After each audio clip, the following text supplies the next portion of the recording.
السلام علیکم ورحمۃ اللہ وبرکاتہ۔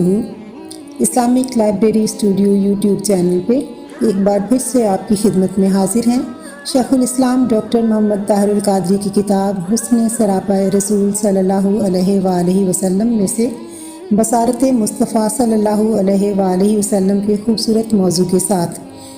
تو آئیے اپنے آج کے مطالعہ کا آغاز کرتے ہیں۔ بصارت مصطفیٰ صلی اللہ علیہ وآلہ وسلم کا غیر معمولی کمال۔ اللہ رب العزت نے انسان کو کائنات خارجی کے مشاہدے کے لیے بصارت اور کائنات داخلی کے مشاہدے کے لیے بصیرت عطا فرمائی۔ مؤخر ذکر کو حضور نبی اکرم صلی اللہ علیہ وآلہ وسلم نے مومن کی بصیرت کہہ کر نور خدا قرار دیا۔ آپ صلی اللہ علیہ وآلہ وسلم کا فرمان ہے، مرد مومن کی فراست اور بصیرت سے ڈرا کرو کیونکہ وہ خدا کے نور سے دیکھتا ہے۔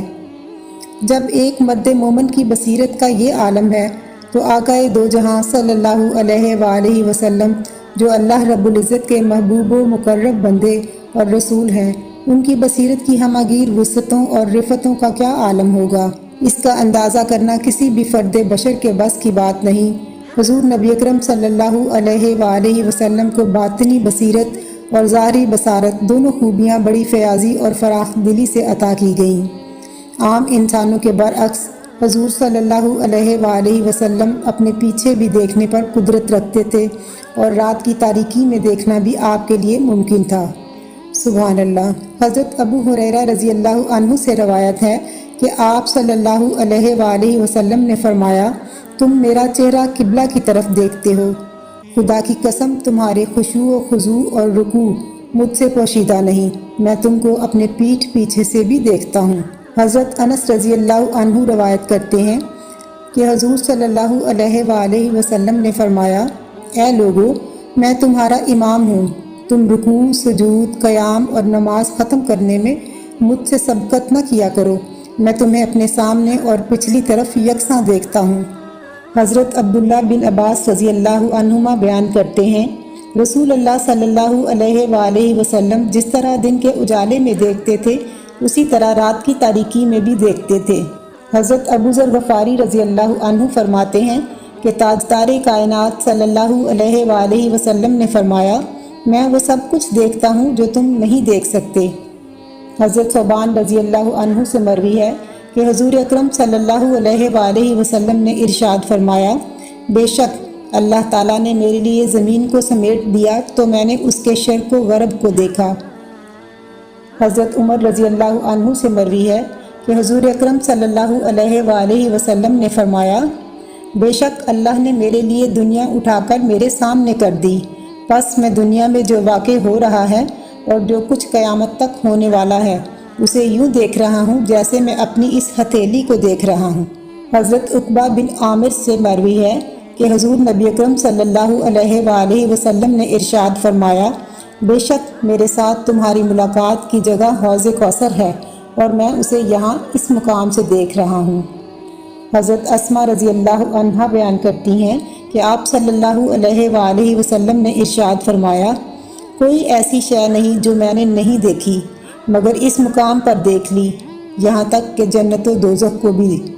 حضور نبی اکرم صلی اللہ علیہ وآلہ وسلم کی چشمان مقدسہ کی بصارت کی گہرائی و گہرائی کا یہ عالم تھا کہ اگر آپ صلی اللہ علیہ وآلہ وسلم چاہتے تو عرش معلیٰ سے تحت الثری تک ساری کائنات بے حجاب ہو کر نظر کے سامنے آ جاتی۔ قرآن اس بات پر شاہد عادل ہے کہ جب حضرت موسیٰ علیہ السلام نے دیدار الہی کے لیے عرض کی کہ اے رب مجھے اپنا جلوہ دکھا، تو باری تعالیٰ نے اپنی صفاتی تجلی کوہ طور پر پھینکی، جس کے نتیجے میں کوہ طور جل کر خاک ستر ہو گیا اور آپ علیہ السلام غش کھا کر گر گئے۔ یہ بے ہوشی کا عالم سیدنا موسیٰ علیہ السلام پر 40 دن تک طاری رہا، اور جب 40 دن کی بے ہوشی سے افاقہ ہوا تو اس صفاتی تجلی کے انعکاس کی وجہ سے ان کی بصارت کی دوربینی کا عالم یہ تھا کہ آپ 30 میل کے فاصلے پر سے کالے رنگ کے پتھر میں سیاہ رات کے اندر چیونٹی کو آنکھوں سے چلتا ہوا دیکھ لیتے تھے۔ جب حضرت موسیٰ کلیم اللہ کو اللہ تعالیٰ کی صفاتی تجلی کے انعکاس سے اتنی بصارت مل سکتی ہے تو وہ ہستی جس نے تجلیات الہیہ کا براہ راست مشاہدہ کیا، ان کی چشمان مقدس کی بصارت کا کیا عالم ہوگا۔ شب معراج چشمان مصطفی صلی اللہ علیہ وآلہ وسلم اللہ کی تجلیات کو نہ صرف دیکھتی رہیں بلکہ انہیں اپنے اندر جذب بھی کرتی رہیں۔ ارشاد باری تعالیٰ ہے، نہ نگاہ جھپکی نہ حد سے بڑھی۔ حضور علیہ السلام نے خود فرمایا، میں نے اللہ رب العزت کو اس کی شان کے مطابق خوبصورت شکل میں دیکھا۔ اللہ تعالیٰ نے اپنا دست قدرت میرے دونوں کندھوں کے درمیان رکھا تو میں نے اللہ تعالیٰ کے دست قدرت کا فیض ٹھنڈک کی صورت میں اپنے سینے کے اندر محسوس کیا، جس کے بعد ہر شے میرے سامنے عیاں ہو گئی۔ سیدنا ابن عباس رضی اللہ عنہ سے مروی ایک اور روایت میں یہ الفاظ ہیں، بس میں نے آسمانوں اور زمین کی ہر شے کو جان لیا۔ اس کے ساتھ ہی ناظرین آج کی ہماری ویڈیو کا اختتام ہوتا ہے۔ آئندہ تک کے لیے اجازت دیجیے۔ اللہ حافظ۔